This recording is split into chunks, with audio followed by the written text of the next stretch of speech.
விஜய் பதவி ஏற்றதுல அப்படின்னா உங்களுக்கு வித்தியாசம் தெரிஞ்சது? அவர் தான் படிக்காமே வாசித்தாருப்பா. பூஸ்ட் பண்ண பயங்கரமா வாய்ஸ் கொடுத்து அதெல்லாம் வேற லெவல் பட்டாரு. ஆனா இன்னொன்னு இருக்கு, இன்னொன்னுக்கு பூஸ்ட் பம்பான எல்லாத்தையும் சொல்லிட்டு எல்லாம் ஸ்டார்ட் பண்ணோம்னு சொல்லிட்டு டைம் ஸ்டாப் நவ் சொன்னார் பத்தியா? அதெல்லாம் இல்ல அது வந்து உண்மையிலே அதெல்லாம் வந்துட்டு ஏதோ படத்துல பாக்குற மாதிரி இருக்கு. சரி, பார்க்காம பேசினாலும் ஓகே. சினிமால அவர் பேசாத டைலாகா இது ஒரு பெரிய டைலாக் இல்லையா? இது தப்ப மேட்டர் தானே.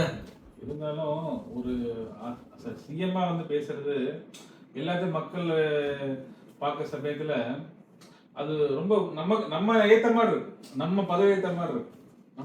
நம்மெல்லாம் ஒரு இருக்குல்ல. சரி, பதவி ஏற்றுட்டாரு என்ன பண்ண போறாரு?